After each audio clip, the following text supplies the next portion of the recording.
Technical communication, जिसका subject code है KAS301 या फिर 401। तो ये हम पूरा इसकी यूनिट फर्स्ट को कवर करने वाले सिर्फ सिंगल वीडियो में, और साथ में आपको इसके PDF नोट्स मिल जाएंगे एकदम फ्री में, जिसको आप डाउनलोड कर सकते हो।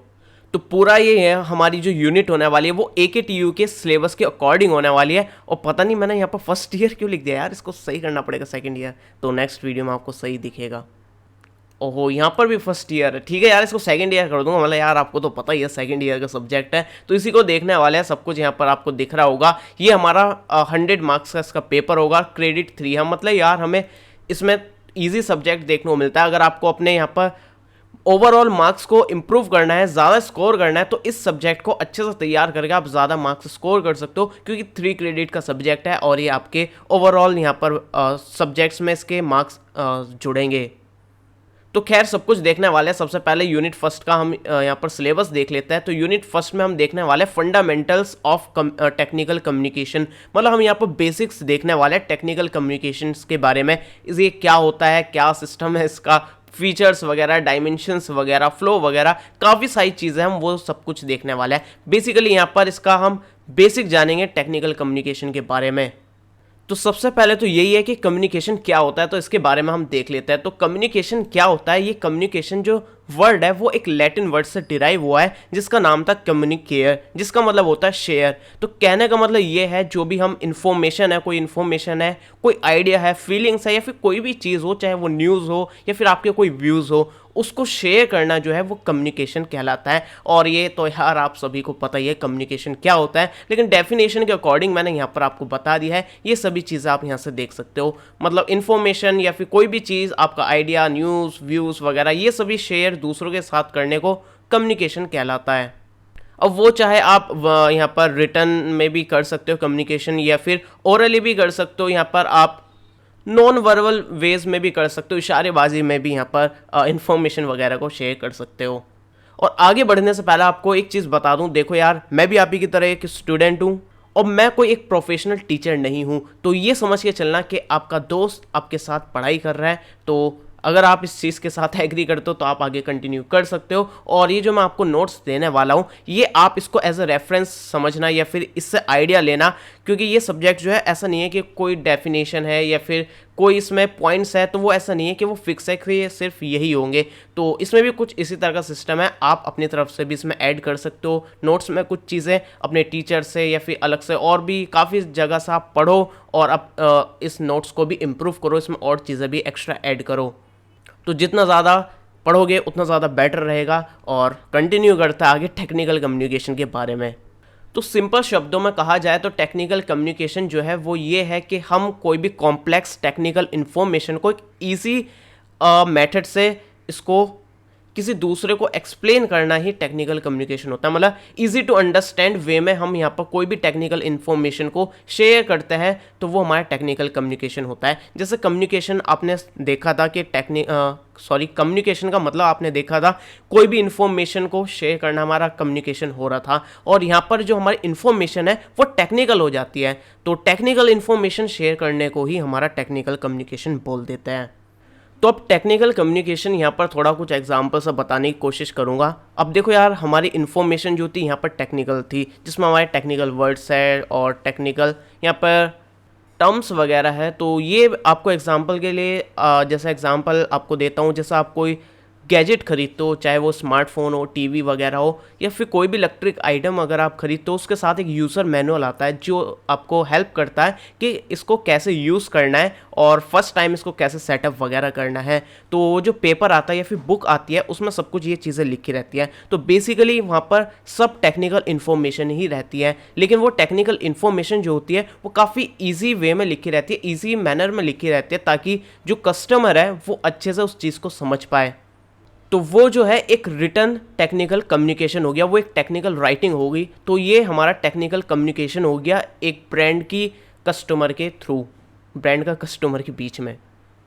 अब ये मैंने एक एग्जांपल बताया, इसी तरह का हो सकता है कोई यहाँ पर ऑर्गेनाइजेशन है, जैसे कि कि काफ़ी सारे लोग एम्प्लॉय है जिसने कोई आइडिया सोचा है, किसी एप्लीकेशन, मान लो कोई एप्लीकेशन है उसमें कुछ नया फीचर ऐड करने के लिए आइडिया सोचा है, तो वो इन्फॉर्मेशन शेयर करने के लिए वो अपने कलीग्स के साथ या फिर मीटिंग में जब वो इन्फॉर्मेशन शेयर करेगा तो वो सामने ध्यान रखेगा कि ये सब टेक्निकल लोग हैं, इन सबको इन चीज़ों के बारे में पता है, तो वो उसी तरह से कम्युनिकेट करेगा। तो वहाँ पर ये चीज़ अलग अलग हो जाती है, जिस यहाँ पर ऑडियंस के अकॉर्डिंग यहाँ पर सब तरीके जो है वो चेंज हो जाते हैं। जैसे कस्टमर का मैंने एग्जांपल दिया था, तो कस्टमर को एक्सप्लेन करने के लिए यहाँ पर वो टेक्निकल टर्म्स का कम यूज़ करेगा, इजी लैंग्वेज में एक्सप्लेन करने की कोशिश करेगा। और यहाँ पर अगर ऑर्गेनाइजेशन में कोई आइडिया शेयर करा जा रहा है नए फीचर को ऐड करने के लिए, तो वो थोड़े टेक्निकल टर्म्स का ज़्यादा यूज़ करेंगे। तो इस तरह के जो है ऑडियंस पर भी डिपेंड करता है कि कम्युनिकेशन किस तरह से होना है। मतलब है तो टेक्निकल कम्युनिकेशन ही, बस उसका लेवल जो है वो थोड़ा डिफरेंट हो जाता है। तो अब देखते हैं फीचर्स क्या क्या है टेक्निकल कम्युनिकेशन के। तो रेफरेंस के लिए या फिर इसको अंडरस्टैंड करने के लिए आप अपने माइंड में एक यूज़र मैनुअल को रखना कि आपने कोई नया फ़ोन लिया है, उसके साथ जो पेपर आता है कि किस तरह से फर्स्ट टाइम इसको सेटअप करना है, इस तरह की उसमें जो चीज़ें रहती है उसको माइंड में रखना। अब देखो फीचर्स जो है टेक्निकल कम्युनिकेशन के वो देख लेते हैं। ये जो हमारा टेक्निकल कम्युनिकेशन है वो ऑडियंस के अकॉर्डिंग होता है, किस टाइप की ऑडियंस है उसी के अकॉर्डिंग वो सब चीज़ें होती है। जैसे कि मैंने आपको यूज़र मैनुअल का एग्जांपल दिया था, इसमें जो है सेंटेंसेस जो है वो मॉडरेट लेंथ के होते हैं, मीडियम लेंथ के होते हैं, और इसमें जो सब कुछ कंटेंट होता है वो लॉजिकल डिवीज़न में होता है। जैसे कि स्मार्टफोन लिया, उसमें यूज़र मैनुअल है, तो उसमें सबसे पहले लिखा रहेगा कि कैसे आपको फर्स्ट टाइम इसमें सिम इंसर्ट करना है, फिर बाद में कैसे इसको ऑन करना है, उसमें कैसे सेटअप जब कर रहे हो क्या क्या इन्फॉर्मेशन किस तरह से डालनी है। तो एक लॉजिकल डिवीज़न रहता है उसकी यूज़र मैनुअल में। तो टेक्निकल कम्युनिकेशन में बेसिकली हम जो है लोगों की प्रॉब्लम सॉल्व कर रहे होते हैं, ऑर्गेनाइजेशन का गोल है वो दिखा रहे होते हैं। हम इस टेक्निकल कम्युनिकेशन में जो है हम ग्राफिक्स का भी यूज़ कर सकते हैं, वर्ड्स का भी यूज़ कर सकते हैं, या फिर दोनों का भी यूज़ कर सकते हैं। जैसे कि यूज़र मैनुअल मैंने आपको बताया था, उसमें पिक्चर्स भी दिखाई रहता है कि किस तरह से आपको कैसा करना है, और लिखा भी रहता है। तो इस तरह का ये हमारा टेक्निकल कम्युनिकेशन होता है। ये रिटर्न में भी हो सकता है, ऑरल में भी हो सकता है। अब देखते हैं पर्पस क्या है टेक्निकल कम्युनिकेशन की, क्यों हमें ज़रूरत पड़ती है टेक्निकल कम्युनिकेशन की। तो बेसिकली यहाँ पर 3 मेन पर्पस होता है, और भी हो सकता है, लेकिन यहाँ पर मेन जो 3 पर्पस है वो यहाँ पर लिख रखा है। जैसे कि पहला है टू इन्फॉर्म, दूसरा टू इंस्ट्रक्ट, और तीसरा है टू परसुएट। तो यहाँ पर सबसे पहली चीज़ तो है कि इन्फॉर्म करना, मतलब जो भी जैसे कि एग्जाम्पल के लिए अगेन वही यूज़र मैनुअल ले लो। आपने नया फ़ोन लिया है तो उसमें जो भी यूज़र के मन में सवाल है उन सभी सवालों का जवाब देने का काम करता है टेक्निकल कम्युनिकेशन। और दूसरा पॉइंट जो है वो ये है कि जो भी कस्टमर है या फिर यूज़र है उसको सभी तरह के टास्क परफॉर्म कैसे करना है उसमें वो गाइड करता है। और तीसरा जो है वो है अपने यूज़र को या फिर रीडर को मोटिवेट करना। अब देखो इसकी ई बुक पर भी काम चल रहा है, काफ़ी जल्द आपको देखने को मिल जाएगी। और अगर आप काफ़ी टाइम बाद देख रहे हो तो डिस्क्रिप्शन में आपको लिंक मिल रही होगी, वहाँ पर जाना, क्लिक करके देखना। और यहाँ पर अगर आपको इस तरह का कट दिख रहा है, इसका मतलब अभी ई बुक जो है अंडर कंस्ट्रक्शन है, काफ़ी जल्द वो अपलोड हो जाएगी। और अगर आपको डाउनलोड करने का ऑप्शन मिल रहा है, डायरेक्टली क्लिक करके वो डाउनलोड हो रही है, तो आप डाउनलोड उसको यहाँ पर कर सकते हो। तो ई बुक में काफ़ी सारी एक्स्ट्रा चीज़ें मिल जाएगी, जैसे कि आपको इंपॉर्टेंट क्वेश्चंस देखने को मिल जाएंगे, प्रीवियस ईयर के क्वेश्चंस देखने को मिल जाएंगे, और यहाँ पर एक्स्ट्रा डेफिनेशंस वगैरह और भी काफ़ी सारी एक्स्ट्रा चीज़ें होंगी। और ये टाइम टू टाइम अपडेट होती रहेगी, इसके वर्जन आएंगे तो टाइम के बाद कुछ नई डेफिनेशन आती है, कुछ चेंज होता है सिलेबस में, या फिर प्रीवियस ईयर के क्वेश्चन जो है वो नए नए उसमें ऐड होते रहेंगे। तो इस तरह की चीज़ें जो है वो उसमें ऐड होती रहेगी। तो ई बुक जो है वो काफ़ी फ़ायदा वाली चीज़ होने वाली है, एक ही जगह पर आपको सारी चीज़ मिल जाएगी, वो भी काफ़ी कम पेजेस में। अब देखते हैं अप्रोचेस क्या क्या है टेक्निकल कम्युनिकेशन के, या फिर रिक्विजिट्स बोल सकते हो टेक्निकल कम्युनिकेशन के।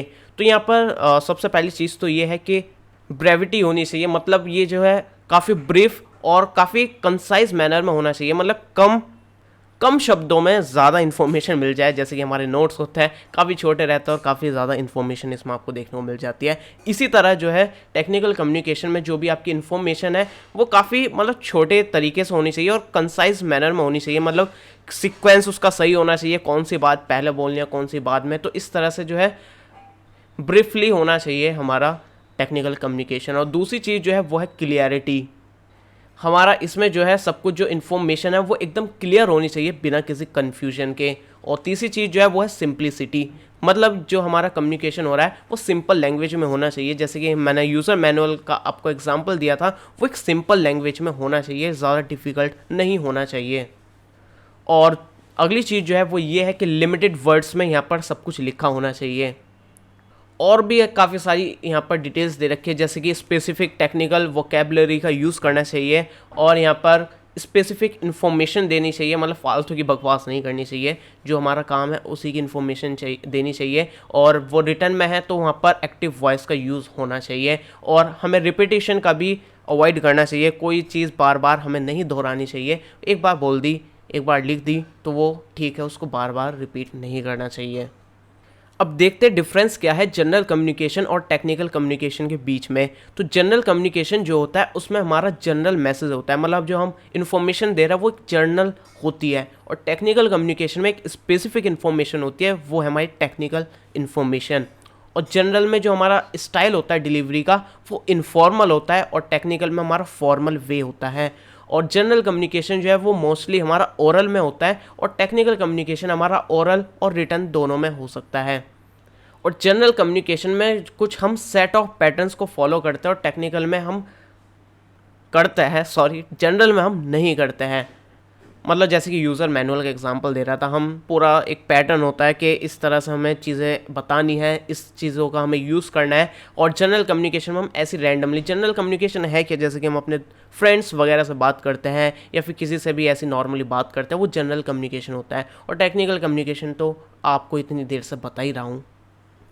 तो टेक्निकल कम्युनिकेशन जो होता है वो स्पेसिफिक ऑडियंस के लिए होता है। जैसे कि मैंने एग्जांपल दिया था, एक यूज़र मैनुअल में अपने कस्टमर के लिए वहाँ पर इन्फॉर्मेशन लिखी होती है, या फिर एक ऑर्गेनाइजेशन में किसी कंपनी में जो है एम्प्लॉयज़ के बीच में कुछ इन्फॉर्मेशन शेयर करी जा रही है, कोई उनका बॉस है वो कोई नया आइडिया, नया विज़न शेयर कर रहा है, तो वो सब स्पेसिफिक ऑडियंस है, वहाँ पर उसके एम्प्लॉय यहाँ पर ऑडियंस है, और यूज़र मैनुअल में कस्टमर उनकी ऑडियंस है। लेकिन जनरल कम्युनिकेशन में कोई भी हो सकता है, ये कोई स्पेसिफिक नहीं होता, हमारा दोस्त हो सकता है, पड़ोसी हो सकता है, भाई बहन, बंधा बंदी, कुछ भी हो सकता है।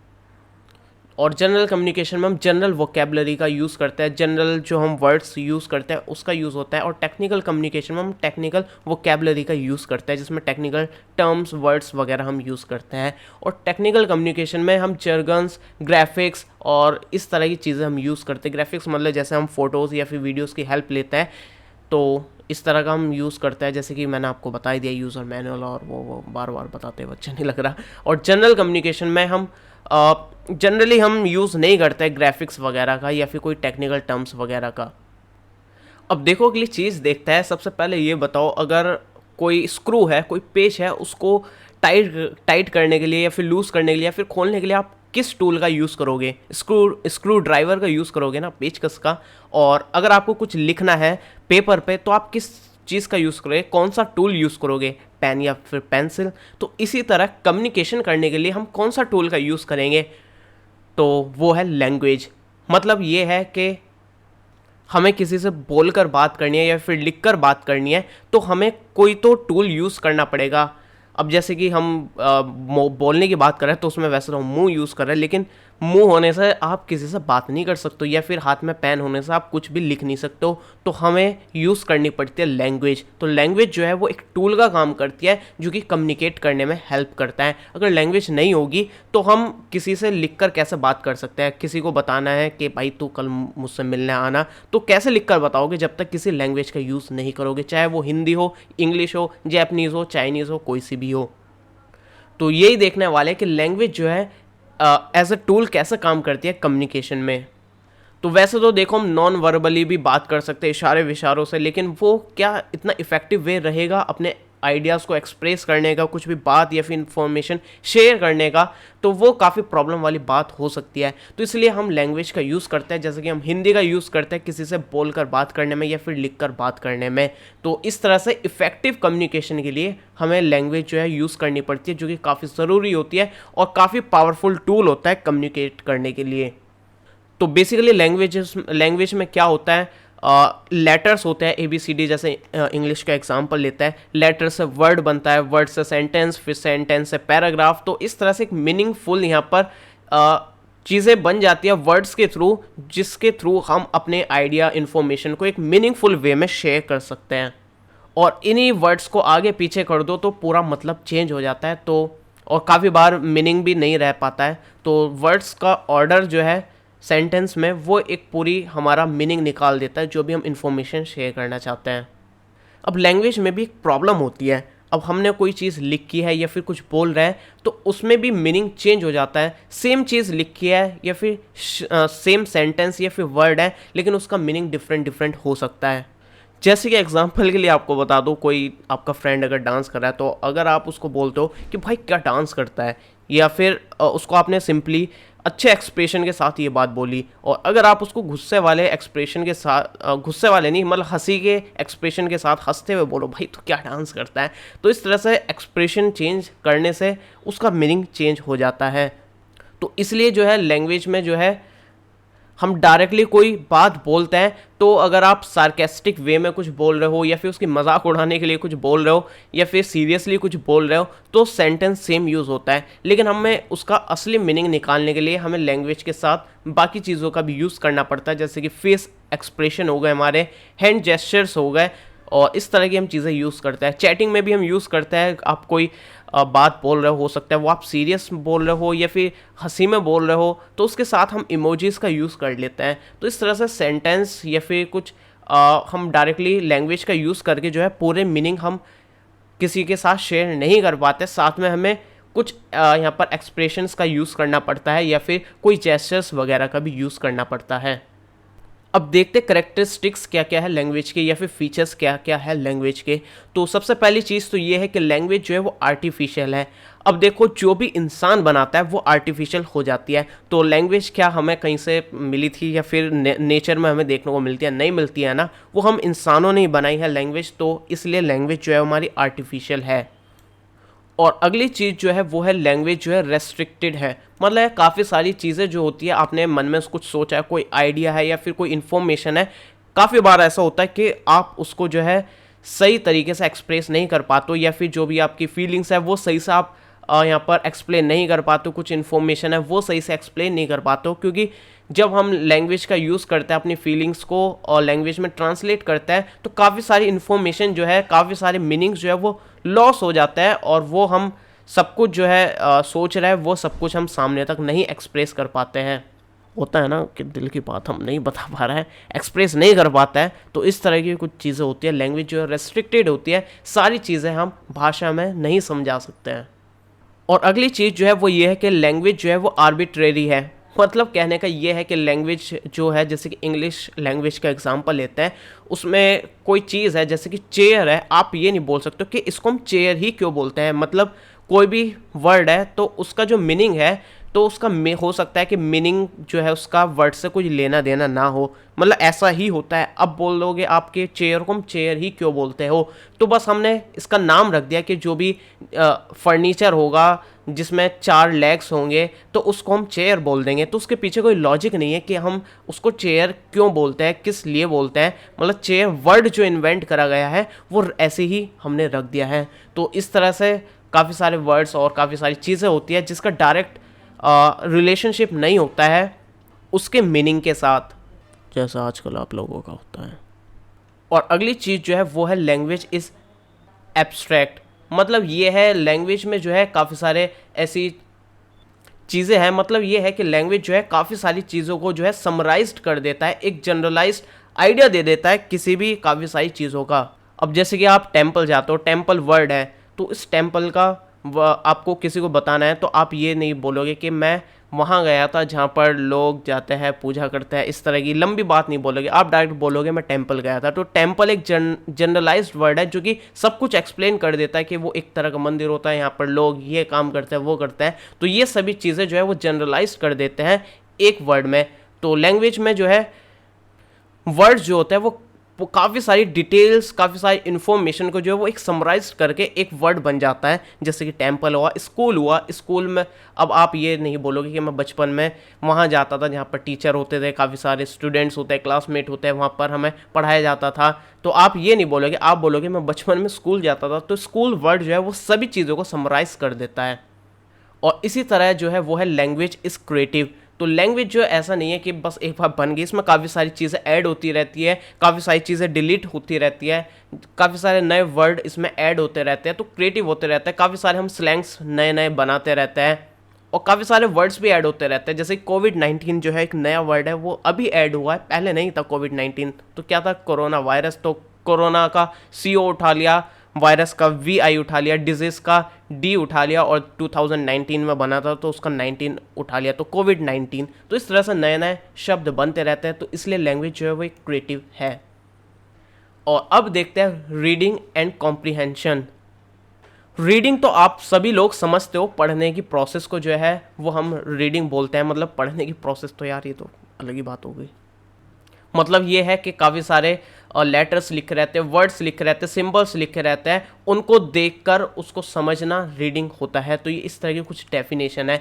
और कॉम्प्रीहेंशन का मतलब क्या होता है? देखो, रीडिंग का मतलब ये है लिखा हुआ पढ़ना, लेकिन लिखा हुआ जो है उसको पढ़कर समझना जो है वो कॉम्प्रीहेंशन कहला देता है।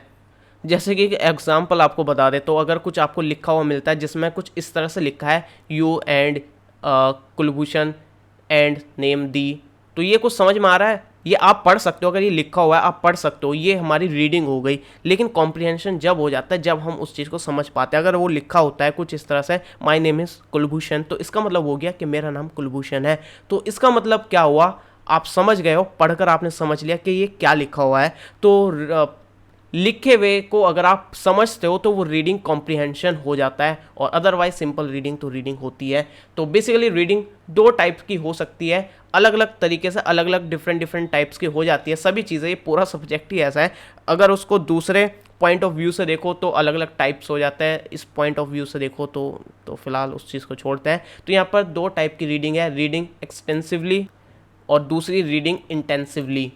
मतलब ये है कि अगर आप जनरल अंडरस्टैंडिंग के लिए कुछ पढ़ रहे हो, उसको पढ़ रहे हो बस ऐसी, तो वो रीडिंग एक्सटेंसिवली हो गया। और अगर आप कोई चीज़ पढ़ो जिसका आप डीप मीनिंग निकालना चाह रहे हो, पूरा अंडरस्टैंड करना चाह रहे हो, उससे नॉलेज लेना चाह रहे हो, तो वो इंटेंसिव रीडिंग हो जाता है। अब देखते हैं क्या क्या रीजंस होते हैं जो कि पुअर कॉम्प्रीहेंशंस के हैं। मतलब हम जो लिखा हुआ है उसको समझ नहीं पा रहा है, तो उसके पीछे क्या क्या रीजंस हो सकते हैं। तो इसमें कुछ पॉइंट्स लिख रखे हैं, इसके अलावा आप कुछ और भी पॉइंट्स लिख सकते हो। जैसे कि मैंने स्टार्टिंग में बताया, इस सब्जेक्ट में कुछ भी फिक्स नहीं है, आप अपनी तरफ से कुछ पॉइंट्स लिख सकते हो। कुछ पॉइंट्स जो मैंने लिख रखे हैं यहाँ पर, इनको हटा भी सकते हो।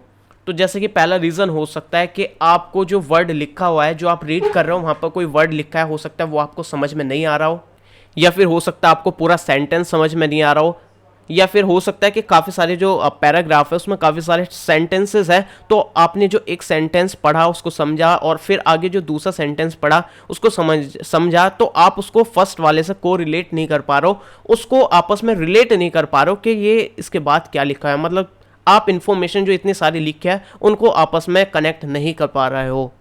और ऐसा भी हो सकता है आपने काफ़ी सारी चीज़ें पढ़ ली, लेकिन वो जो इन्फॉर्मेशन आपने पढ़ी है उसको एक मीनिंगफुल वे में आप ऑर्गेनाइज नहीं कर पा रहे हो समझने के लिए, ये भी प्रॉब्लम हो सकती है। और ऐसा भी हो सकता है कि जो आप पढ़ रहे हो उसमें आपका इंटरेस्ट ना हो, या फिर आप उसमें कंसंट्रेशन नहीं दे रहे हो, उसको कंसंट्रेट करके नहीं पढ़ रहे हो, या फिर इंटरेस्ट नहीं है। तो ये रीजंस हो सकते हैं पुअर कॉम्प्रीहेंशन के।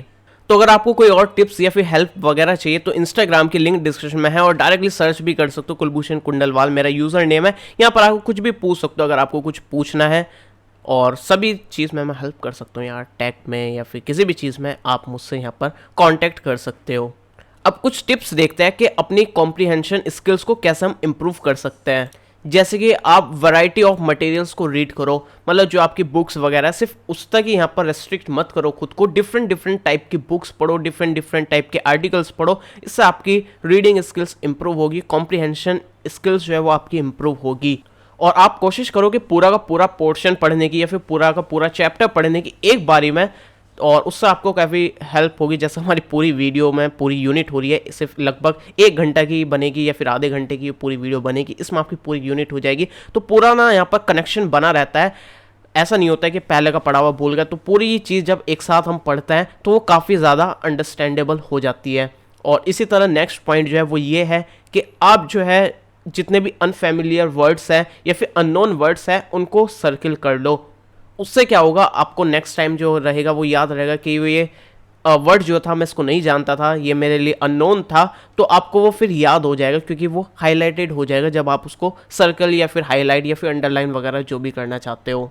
और जैसे आप कोई चीज़ रीड करते हो तो सब कुछ रीड करने के बाद जो आप उसको पूरा याद करने की कोशिश करो कि आपने क्या क्या पढ़ा था, उसमें क्या क्या इन्फॉर्मेशन थी। जितना आप याद करने की कोशिश करोगे तो उससे आपकी मेमोरी की पावर भी इम्प्रूव होगी और कॉम्प्रिहेंशन स्किल भी आपकी इम्प्रूव होगी।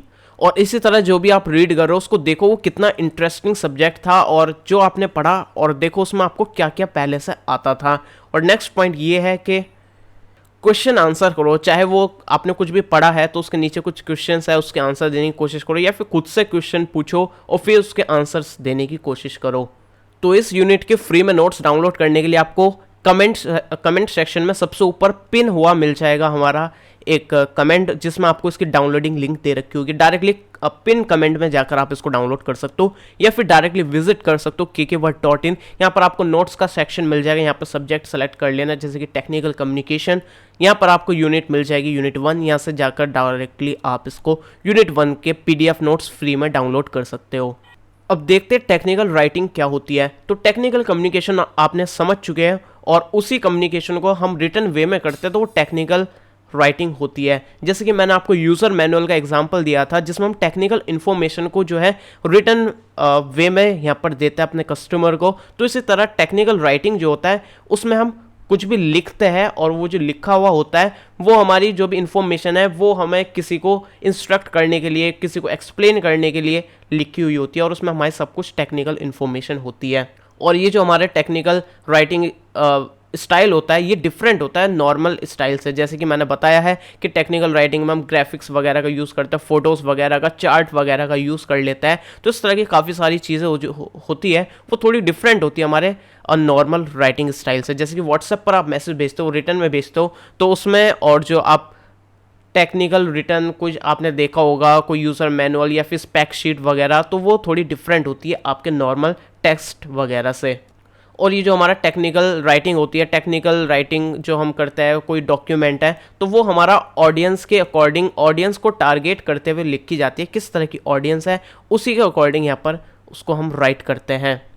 अब बात करते हैं सेंटेंसेस। सेंटेंसेस क्या होते हैं? सेंटेंसेस आपको पता है क्या होते हैं? सेट ऑफ वर्ड्स होते हैं, वर्ड्स के कलेक्शन को हम सेंटेंस बोलते हैं, जिनको हम एक मतलब वर्ड्स को एक सेट में रखते हैं, एक साथ हम लगाते हैं कुछ इस तरह से जिसका कुछ मीनिंग हमें आउटपुट में निकल कर आता है। तो ये कुछ डेफिनेशन है कि set of words that are put together to mean something. अब यहाँ पर भी देख सकते हो कुछ फीचर्स जो है गुड सेंटेंसेस के क्या हो सकते हैं। अब ये जो यहाँ पर मैंने फीचर्स लिख रखे हैं वो सेम वही है जो हमने टेक्निकल कम्युनिकेशन के यहाँ पर फीचर्स लिखे थे। और इसी तरह सेम चीज़ जो है वो पैराग्राफ में भी आएगी। इसके भी गुड पैराग्राफ के क्या क्या फीचर्स हो सकते हैं, तो सेम वही आपको ऊपर से नीचे चिपकाना है और ऊपर से नीचे चिपकाना है। मैंने भी इधर से कॉपी करके पेस्ट कर दिया, कॉपी करके पेस्ट कर दिया। तो वीडियो को ज़बरदस्ती मैं लंबी नहीं करूँगा इस चीज़ को दोबारा बताने की। ये चीज़ हम ऊपर देख चुके हैं टेक्निकल कम्युनिकेशन के फीचर्स में, तो सेम वही चीज़ हमें पैराग्राफ में देखने को मिलेगी। तो इसके बाद आती है पैराग्राफ। तो पैराग्राफ क्या होता है ये भी आपको पता है, वो हमारा सेट ऑफ वर्ड्स था, अब ये हमारा सेट ऑफ सेंटेंसेस है। तो सेट ऑफ सेंटेंसेस हमारा पैराग्राफ हो गया, जो कि किसी आइडिया को, पूरी चीज़ को हमें एक्सप्लेन कर रहा हो, कुछ हमें वहाँ पर मीनिंगफुल चीज़ें निकल कर आ रही हो। तो अगेन वही फीचर्स वगैरह आ गए जो कि हम पहले ऊपर देख चुके हैं। तो सेंटेंस के सेक्शन जो है वो बेसिकली 3 होते हैं, कितने भी कर सकते हो, डिपेंड करता है कि आपका किस तरह का पैराग्राफ है। तो यहाँ पर पैराग्राफ हमारे 3 सेक्शन में हो जाते हैं। जैसे कि पहले तो हो गया इंट्रोडक्शन ऑफ आइडिया, आप किस चीज़ के बारे में बात करो तो उसका इंट्रोडक्शन देते हो, बिगनिंग करते हो, फिर मिडल में जाकर आप उसको एक्सप्लेन करते हो पूरी चीज़ को, फिर एंड में जाकर आप उसको कंक्लूड करते हो कि पूरी कहने का मतलब क्या था और इसका हमारा क्या तात्पर्य है। और अब बात करते हैं प्रिंसिपल या फिर रिक्वायरमेंट्स। क्या यहाँ पर और लगा लेना बीच में, प्रिंसिपल या फिर स्लैश या फिर और लगा लेना। तो प्रिंसिपल क्या क्या है पैराग्राफ डेवलपमेंट के, या फिर रिक्वायरमेंट्स क्या क्या है पैराग्राफ डेवलपमेंट के। तो सबसे पहली चीज़ जो है वो होती है टॉपिक सेंटेंस। अब देखो ये चीज़ें जो आ रही है ये आप सॉफ्ट स्किल फर्स्ट में भी पढ़ चुके हो, सॉफ्ट स्किल सेकंड में भी पढ़ चुके हैं, और सॉफ्ट स्किल सेकंड की तो मैंने वीडियो डाली थी, उसमें मैंने ये सब चीज़ें बताई थी। तो टॉपिक सेंटेंस आप काफ़ी फेमिलियर होंगे। तो टॉपिक सेंटेंस क्या होता है, ये एक सेंटेंस होता है जो कि पूरे पैराग्राफ का यहाँ पर मेन आइडिया जो है वो हमें पहले बता देता है कि इस पूरे पैराग्राफ में क्या चीज़ होने वाली है। वो सिर्फ एक स्टार्टिंग के या फिर लास्ट के सेंटेंस में हमें पता चल जाता है। मतलब वो एक सेंटेंस होता है जो पूरे पैराग्राफ को हमें एक्सप्लेन कर देता है कि हम किस चीज़ के बारे में बात कर रहे हैं, और इसको हम की सेंटेंस भी बोल देते हैं और थीम सेंटेंस भी बोल देते हैं। अब बात करते हैं कोहेरेंस क्या होता है। तो कोहेरेंस का वैसे देखा जाए मीनिंग वो होता है कंसिस्टेंसी, मतलब आपस में कैसे चीज़ें कनेक्ट हो रही है। जैसे कि पैराग्राफ्स में काफ़ी सारे सेंटेंसेस होते हैं, तो किस तरह से वो सेंटेंसेस एक दूसरे से कनेक्ट होते हैं, तो वो हमारा कोहेरेंस होता है। मतलब ये है कि पैराग्राफ में आपके सेंटेंसेस जो है वो आपस में अच्छे तरीके से कनेक्ट होने चाहिए, ताकि हमें पता चलता रहे कि ये हम जो बात कर रहे हैं वो पहले को इस तरह से रेफरेंस में लेकर कर रहे हैं। मतलब आपस में सभी में रिलेशनशिप होना चाहिए सेंटेंसेस के बीच में, जैसे आपका होता है। तो इस चीज़ को अचीव करने के लिए हम 4 डिवाइसेस का यूज़ करते हैं। मतलब ये 4 चीज़ें हम यूज़ करते हैं। पहला है प्रोनाउन, और दूसरा है रिपीटिशन, और तीसरा है सिनोनिम्स, और फोर्थ है हमारा कनेक्टिव्स। प्रोनाउंस आपको पता होगा जो कि हम नाउन के सब्स्टिट्यूट में यूज़ करते हैं। जैसे कि मैं बोलता हूँ यहाँ पर, mark Zuckerberg is a founder of Facebook and he is very intelligent. तो यहाँ पर 2 सेंटेंसेस थे। जैसे कि पहला मैंने बात करी है कि मार्क जुकरबर्ग जो है वो फेसबुक के फाउंडर थे, और बाद में हमने कहा कि ही इज़ वेरी इंटेलिजेंट। तो यहाँ पर हमने उनका नेम की जगह प्रोनाउन यूज़ करा ही। तो यहाँ पर ही यूज़ करने से फ़ायदा क्या हुआ, तो ही जब हमने यूज़ करा बाद में ही इज़ इंटेलिजेंट, तो हमने थोड़ा माइंड पर जोर लगाया कि हम ही जो बोल रहे हैं वो मार्क जुकरबर्ग के बारे में बोल रहे हैं, जो कि हम पहले सेंटेंस में यूज़ कर चुके हैं। तो इस तरह से हमारा जो बाद में सेंटेंस हमने बोला उसका कनेक्शन जो है वो फर्स्ट वाले से निकल कर आ गया है। तो इस तरह से कंटिन्यूटी जो है वो हमारी मेंटेन हो जाती है। और इसी तरह से रिपीटिशन हम कर सकते हैं किसी वर्ड का, जिससे हमें बार बार याद आता रहेगा कि ये पहले भी यूज़ करा गया था पहले सेंटेंसेस में, और इससे हम एम्फेसाइज भी कर सकते हैं किसी पॉइंट ऑफ व्यू पर। और इसी तरह हम सिनोनिम्स का भी यूज़ कर सकते हैं अगर हम रिपीटेशन को अवॉइड करना चाहते हैं। मतलब किसी वर्ड का हम अल्टरनेटिव भी यूज़ कर सकते हैं। अब जब अल्टरनेटिव यूज़ करेंगे तो वो ध्यान में भी रहेगा पहले ये यूज़ हुआ था, तो इस तरह से थोड़ा कनेक्शन भी बना रहता है। और रिपीटेशन अवॉइड करना चाहते हैं तो भी हम सिनोनिम्स का यूज़ कर सकते हैं।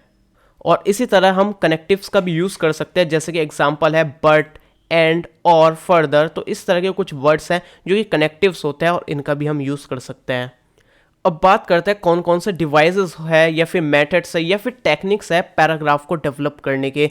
तो यहाँ पर ये कुछ भी आ सकता है, जैसे कि डिवाइसेस पूछे जाए या फिर मेथड्स पूछे जाए या फिर टेक्निक्स पूछी जाए पैराग्राफ डेवलपमेंट की।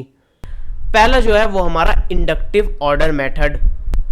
तो इंडक्टिव ऑर्डर मेथड का मतलब क्या होता है, हम जो है अपना जो मेन बात है, हमारा जो मेन मुद्दा है, मेन टॉपिक है, हम उसको इंड्यूस करेंगे। हम धीरे धीरे इधर उधर की बातें करेंगे और फिर बाद में धीरे धीरे आएंगे मुद्दे के बाद जो हम करना चाह रहे हैं। तो इस चीज़ को इंडक्टिव ऑर्डर मेथड बोलते हैं। और इसमें क्या होता है, हमारा टॉपिक सेंटेंस जो होता है वो लास्ट में आता है। टॉपिक सेंटेंस मैंने बताया ना क्या होता है, जो एक ऐसा सेंटेंस जिसमें हमारी पूरी एक मेन बात होती है, तो वही बात जो है हम लास्ट में बात करेंगे। मतलब इस पैराग्राफ जो भी हमारा राइटिंग का मेथड है उसमें हम इधर उधर की बात करते करते मेन टॉपिक सेंटेंस लास्ट में लिखते हैं, कंक्लूजन जो है वो लास्ट में लिखते हैं, मेन जो हमारी बात थी वो हम लास्ट में आकर बात करते हैं। अब एग्जांपल के लिए राइटिंग मेथड बता दूं, मैं कोई चीज़ लिख रहा हूं, मैं उसमें लिखता हूं कि आजकल जो है लॉकडाउन में लोग खाली रहते हैं और उनको टाइम नहीं रहता है और टाइम बहुत रहता है, तो वो इंस्टाग्राम चलाने लगे, इंस्टाग्राम पे इधर उधर की चीज़ें देखते रहते हैं, लोगों को देखते हैं कि वो काफ़ी पॉपुलर हो रहे हैं, उन्होंने सोचा चलो हम भी इंस्टाग्राम रील्स बनाते हैं, और रील्स बनाकर वो पूरे दिन रील्स में लगे रहते हैं। और रील जो है वो इतनी बेकार चीज़ है, लोग इसमें घटिया हरकतें करते रहते हैं और बेकार की ये चीज़ें। तो हमारा देखो हम इधर उधर की बात करते करते कहाँ पहुँच गए, रील्स पर, और लास्ट में हम कहते हैं कि रील्स जो है वो कुछ लोग जो है वो रील्स को बिगाड़ रहे हैं और रील्स में बेकार वीडियोस बना रहे हैं, क्रिंज ही कंटेंट बना रहे हैं, और क्रिंज जो है वो टिकटॉक से अब यहाँ पर रील्स में आ गया है। तो इस तरह से हम कंक्लूजन जो है, जो हमारे मेन मुद्दे की बात थी कि रील्स जो है उस पर काफ़ी लोग बेकार वीडियोस बना रहे हैं, ऐसा नहीं है सब बेकार बना रहे हैं, अच्छे भी बना रहे हैं। तो मैं बता रहा हूँ कि इस तरह से हम मेन मुद्दे की बात जो है वो लास्ट में लेकर आए इधर उधर की बात करने के बाद। अब इसके बाद आता है हमारा डिडक्टिव ऑर्डर मेथड। तो इस मेथड में क्या होता है, ये उल्टा होता है इंडक्टिव का। तो हम यहाँ पर क्या करते हैं, मेन मुद्दे के बाद जो है जो हमारा टॉपिक सेंटेंस है वो शुरू में ही लिख देते हैं कि भाई जो है रील्स पर जो है वो काफ़ी लोग काफ़ी बेकार वीडियोस बना रहे हैं और इन वीडियोस को देखकर जो है लोग काफ़ी बेकार चीज़ें कर रहे हैं और लोग खाली रहते हैं इसलिए वो रील्स बना रहे हैं। तो हम जो है मेन बात पहले कर ली, फिर इधर उधर की बात हम बाद में करते हैं। तो देखो मैं समझाने का ना ये अलग तरीका है। तो मेन जो चीज़ इसका जो असली मतलब है, जो अलग चीज़ है वो थोड़ी डिफरेंट हो सकती है, लेकिन जो मीनिंग है जो मैं एग्जाम्पल लेके एक्सप्लेन कर रहा हूँ वो बिल्कुल सही है, वो ऐसा ही है। तो ये मत समझना कि कुछ और है ये। तो देखो ये इसमें टॉपिक सेंटेंस जो है हमारा स्टार्टिंग में ही आ जाता है और फिर बाद में हम कुछ फैक्ट्स और कुछ ऐसे रिकॉर्ड्स वगैरह बाद में हम बताते हैं और इधर उधर की बातें फैक्ट्स वगैरह बाद में करते हैं। एक्सपोजिशन मेथड में क्या होता है ना, हम जी जान लगाकर उसमें एक्सप्लेन करने की कोशिश करते हैं, इसके अलावा और कुछ नहीं करते हैं। हम जो है हर तरह से उस चीज़ को एक्सप्लेन करने की कोशिश करते हैं, अलग नज़रिए से, अलग अलग तरीक़ों से, अलग अलग एग्जांपल्स देकर यहाँ पर सब कुछ जो है वो एक्सप्लेन करने की कोशिश करते हैं ताकि जो है वो अंडरस्टैंड कर पाए जो भी हमारा रीडर है। अब लीनियर मेथड में क्या होता है, लीनियर का मतलब आप समझ सकते हो एक लाइन, एक डायमेंशन, एक सीधी लाइन। तो इसमें क्या होता है, हमारे कुछ जो है पैराग्राफ वगैरह जो है एक लाइन में रहते हैं। मतलब जैसे कि एग्जांपल के लिए मैं आपको बता दूं, रील्स का एग्जांपल लेते हैं। इंस्टाग्राम पर रील्स कैसे बनाते हैं। स्टेप 1, सबसे पहले इंस्टाग्राम एप्लीकेशन को डाउनलोड करो। स्टेप 2, अब यहाँ पर इंस्टाग्राम रील्स का आपको बटन दिखेगा, उस पर क्लिक करो। स्टेप 3, क्रिएट का बटन दिखेगा, उस पर आप क्लिक करो। स्टेप 4, उसमें अपनी वीडियोस बनाओ जो भी आपको करना है। स्टेप 4 में अपलोड के बटन पर क्लिक करो। यहाँ पर स्टेप वाइज हमारा काम चल रहा है, एक सीधी लाइन में चल रहा है। तो यहाँ पर जो हमारा पैराग्राफ होता है एक लॉजिकल सीरीज में चलता रहता है, स्टेप वाइज स्टेप, और एक उसमें एक अरेंजमेंट होता है इन्फॉर्मेशन का। तो आपको ये चीज़ भी समझ में आ गई होगी। अब आता है इंटरप्टेड मेथड। तो इंटरप्ट का मतलब आप समझते हैं कि रुकावट होना।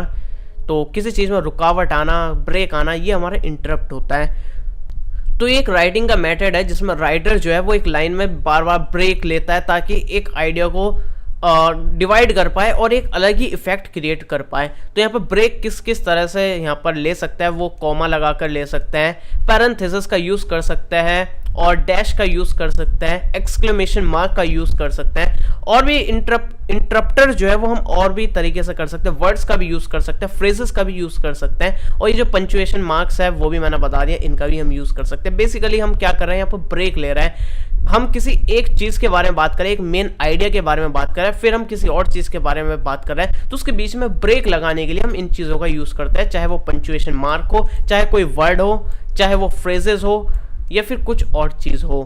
तो यहाँ पर बेसिकली हम आइडियाज़ के चंक्स को जो है वो चंक्स ऑफ आइडियाज़ को जो है वो ब्रेक कर रहे हैं इन चीज़ों का यूज़ करके। अब इसके बाद आता है स्पेशल ऑर्डर मेथड। स्पेशल का मतलब स्पेस, जो भी स्पेस लेता है वो आपकी बिल्डिंग है, घर है, या फिर कोई भी चीज़ जो कि स्पेस कंज्यूम करता है वो हमारी बेसिकली स्पेशल होती है, उसको हम स्पेशल बोलते हैं। स्पेशल वो वाला स्पेशल नहीं, ये दूसरा वाला स्पेशल है।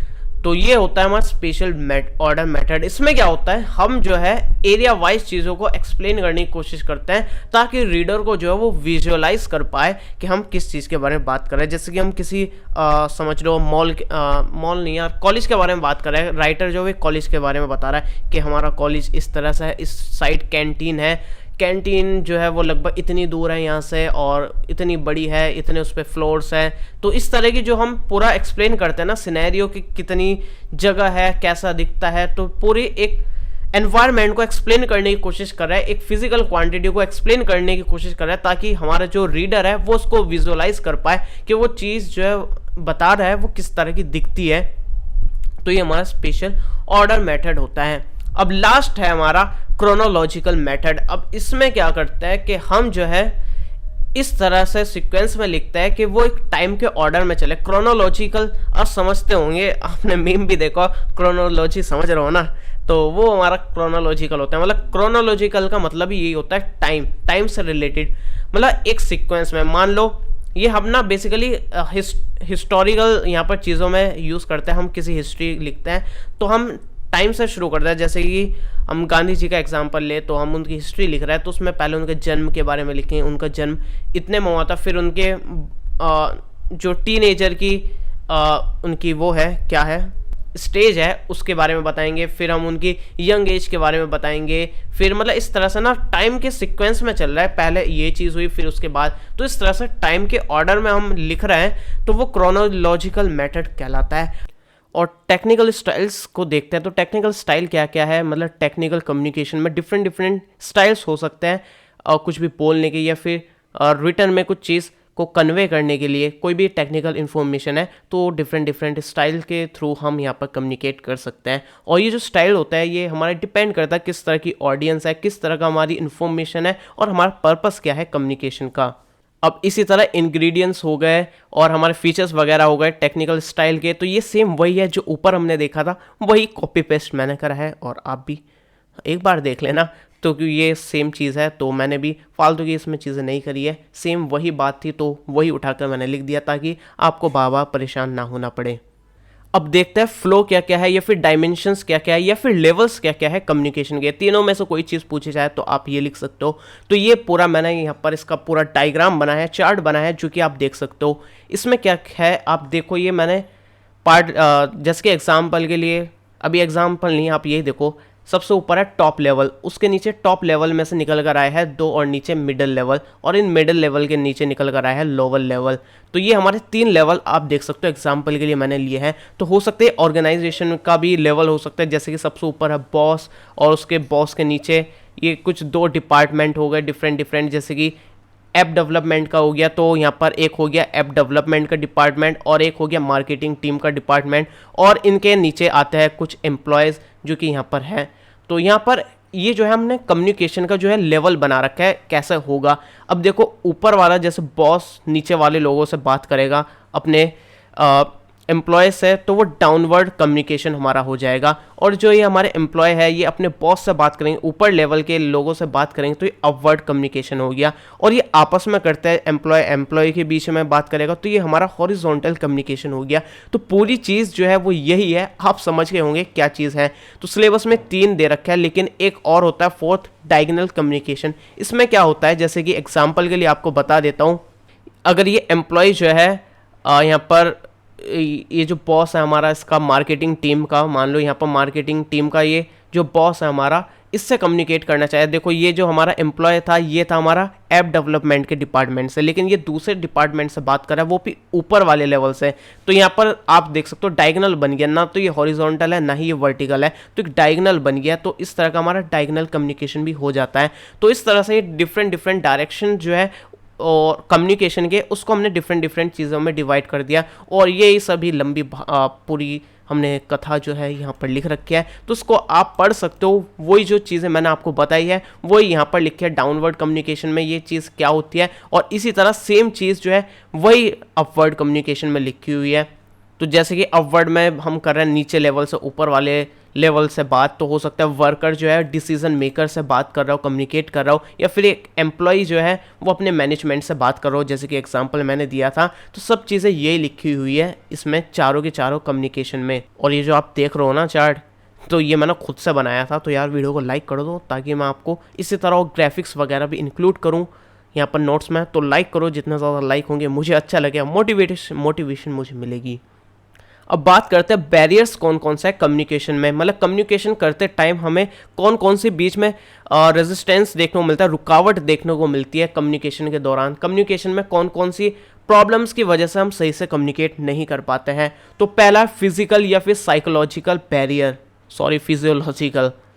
तो इसमें क्या है, आप कम्युनिकेशन करो, जैसे कि आप यहाँ पर ओरली यहाँ पर कम्युनिकेट करो, 2 लोग आपस में बात कर रहे हैं, हो सकता है उनके बीच में ज़्यादा डिस्टेंस हो, काफ़ी दूर खड़ा हो, तो इस वजह से डिस्टेंस की वजह से जो है कम्युनिकेशन में प्रॉब्लम हो सकती है, एक दूसरे को आवाज़ सही से नहीं जा रही हो, तो इस तरह से बात थोड़ी समझ में नहीं आएगी। इस डिस्टेंस की वजह से भी कम्युनिकेशन में प्रॉब्लम हो सकती है।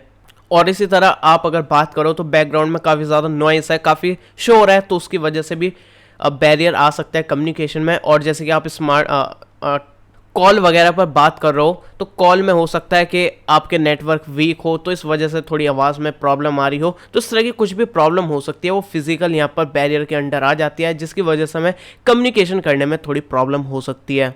और अगली चीज़ जो है वो है इमोशनल और कल्चरल नॉइज़। नॉइज़ का मतलब वही है जो वैसा शोर वाला नॉइज़ नहीं, मतलब वैसी नॉइज़ जिसकी वजह से हमें कम्युनिकेशन में प्रॉब्लम हो रही है। तो यहाँ पर इमोशनल और कल्चर जो है वो हमारा नॉइज़ बनकर काम कर रहा है। तो जैसे कि इमोशन में हो गया, आप गुस्से में कुछ बात करो या फिर आप सैड हो उसमें कुछ बात कर रहे हो, तो इस तरह के आपके इमोशन की वजह से हो सकता है आप सही से कम्युनिकेट ना कर पाओ, अपनी बात पूरी तरीके से ना समझा पाओ, कुछ इन्फॉर्मेशन शेयर कर रहे हो वो सही से आप ना कर पाओ या फिर समझने में आपको प्रॉब्लम आ रही हो। तो अगर आप गुस्से में हो तो हो सकता है आपको सामने वाले की बात समझ में नहीं आ रही हो। तो इस तरह की इमोशनल जो है हमारा बैरियर बनकर आ जाता है कम्युनिकेशन में। और इसी तरह हमारा लैंग्वेज भी बैरियर बनकर आ सकता है, जैसे कि आपको इंग्लिश आती है लेकिन सामने वाले को चाइनीज़ आती है, चाइनीज़ बंदे से बात करनी है आपको, तो उसमें डायरेक्टली आप बात नहीं कर सकते हो, काफ़ी प्रॉब्लम हो सकती है।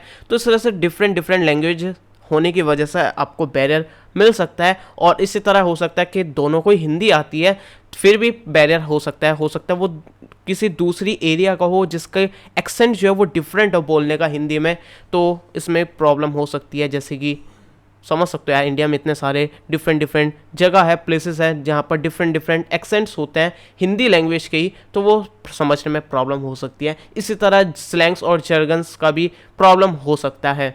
मतलब जैसे कि आजकल हम बहुत यूज़ करते हैं ASAP, मतलब एज सून एज पॉसिबल। तो हम किसी से बात कर रहे हैं तो हमने लिखा है ASAP, तो हो सकता है सामने वाले को समझ में ना आ पाए। तो इस तरह से भी स्लैंग्स वगैरह से भी प्रॉब्लम हो सकती है। और इस तरह भी हो सकता है अगर आप कोई इन्फॉर्मेशन शेयर करो, कुछ बात शेयर कर रहे हो, तो जो आप समझाने की कोशिश कर रहे हो सकता है जो लिसनर हो, जो ऑडियंस हो, वो रिलेट ना कर पाए आपकी बात से, तो इस तरह का भी इशू हो जाता है। और अगला जो बैरियर होता है वो होता है आई कांटेक्ट। आप किसी से बात करो, आप काफ़ी सारी ऑडियंस के बीच में खड़े होकर बात कर रहे हो और आपका आई कांटेक्ट उनसे मेंटेन नहीं हो पा रहा है, आप कहीं और देखकर बात करो, तो इस तरह से जो लिसनर है वो भी इंटरेस्ट नहीं लेगा और वो भी अपना अटेंशन लूज कर देगा और आप जो है उसके लिए इनविजिबल टाइप के हो जाएंगे, जिसकी वजह से वो आपकी बात को सही से नहीं सुनेगा। तो इस तरह से आप लोगों के बीच में जो कम्युनिकेशन हो पाएगा वो इतना अच्छे तरीके से नहीं हो पाएगा। तो ये भी एक तरह का बैरियर बनकर आ जाता है। और इसी तरह से हो सकता है कि आप काफ़ी सारी इन्फॉर्मेशन देने की कोशिश करो, लेकिन वो इतनी सारी इन्फॉर्मेशन आप एक साथ देने की कोशिश करो, ऑर्गेनाइज वे में भी नहीं दे रहे हो, तो हो सकता है आपकी ऑडियंस जो है वो कंफ्यूज हो जाए और आप जो कहना चाह रहे हो वो सामने वाला ना समझ पाए। और ऐसा भी हो सकता है कि आप जो है सही से प्रिपेयर नहीं हो, जैसे कि कोई आप प्रेजेंटेशन दे रहे हो तो आपने उसको तैयार नहीं करा, सिर्फ प्रेजेंटेशन को देख देख कर बोल रहे हो। तो इस तरह से भी अगर आप सही से प्रिपेयर नहीं होते हैं तो लिसनर को जो है वो नोटिस कर लेता है लिसनर, और वो भी फिर इंटरेस्ट नहीं लेता है। तो यहाँ पर भी एक तरह का बैरियर बनकर आ जाता है अगर आप सही से प्रिपेयर्ड नहीं हो। और इसी तरह यहाँ पर अगर आप ज़्यादा बोल रहे हो, सामने वाले की सुन नहीं रहे हो, तो भी ये एक तरह का बैरियर बनकर आ जाता है आपके कम्युनिकेशन के बीच में। और अगला पॉइंट जो है वो ये है कि आप जो है काफ़ी कोशिश कर रहे हो दूसरे को परसुएट करने की, और ये आपको डेस्परेट बना देता है। सामने वालों को भी फील होगा कि भाई ये बंदा काफ़ी डेस्परेट है, मतलब आप कोई चीज़ है जो आप सामने वालों को समझा रहे हो, जैसे कोई आपकी एप्लीकेशन है उसको आप अपने यूज़र्स को समझाने की कोशिश करो कि इसमें इतना फ़ायदा है, ये फ़ायदा है, उनको परसुएट करने की कोशिश कर रहे हो कि इससे आपको काफ़ी ज़्यादा बेनिफिट हो जाएगा, लेकिन आप उसको कुछ ज़्यादा ही कर रहे हो कि आप जो है जैसे कोई अर्निंग एप्लीकेशन है जो कि आप देखते हो स्पॉन्सर्ड जो होता है उसमें दिखाते हैं कि इस एप्लीकेशन को डाउनलोड करके आप कमा सकते हो करोड़ों रुपए, ये वो, तो ये फिर कुछ ज़्यादा ही हो जाता है, तो वो डेस्परेट लगने लगता है। तो इस तरह से सामने वाला फिर समझ जाता है कि भाई ये तो बंदा ऐसे ही है, इसकी बात को ध्यान मत दो। तो इस तरह से कम्युनिकेशन में ये भी इस तरह का बैरियर बनकर आ जाता है। और अगला चीज़ जो है वो है लैक ऑफ एंथुसियाज्म। मतलब अगर आप अपनी कोई भी चीज़ को सेल कर रहे हो, कुछ एक्सप्लेन कर रहे हो, चाहे वो आप अपने प्रोडक्ट को एक्सप्लेन कर रहे हो या फिर उसको सेल करो, कुछ भी कर रहे हो, अगर आप अपने प्रोडक्ट पर ही बिलीव नहीं कर पा रहे हो, उसको सही से नहीं समझ पा रहे हो और ना ही दूसरों को समझा पा रहे हो, उस पर भरोसा ही नहीं है, तो सामने वाला क्या घंटा भरोसा करेगा। तो इस तरह से इस चीज़ भी हो सकता है। तो और भी काफ़ी सारे बैरियर्स हो सकते हैं जो आप अपने माइंड में आ रहा है वो लिख सकते हो, आपके टीचर्स ने जो बताया है वो ऐड कर सकते हो, या फिर अलग से सर्च करके भी इसमें ऐड कर सकते हो। काफ़ी जल्दी हमारी यूनिट होगी, लगभग 50 मिनट की हमारी ये वीडियो बनी है, सिर्फ एक वीडियो में पूरी यूनिट कंप्लीट हो गई। खैर इसके अलावा और कौन कौन से सब्जेक्ट्स के आपको वीडियो चाहिए नीचे कमेंट करके बता देना। इसके नेक्स्ट यूनिट के लिए चैनल सब्सक्राइब कर देना, तभी तो वो वीडियोस आपको मिल पाएगी। और भी काफ़ी सारे सब्जेक्ट्स मैंने कवर कर रखे हैं, यहाँ पर पूरी प्लेलिस्ट मिल जाएगी। और बाकी यार आप मुझे कमेंट करके बता देना कौन से सब्जेक्ट्स की वीडियो चाहिए, वो यहाँ पर ऐड हो जाएगी।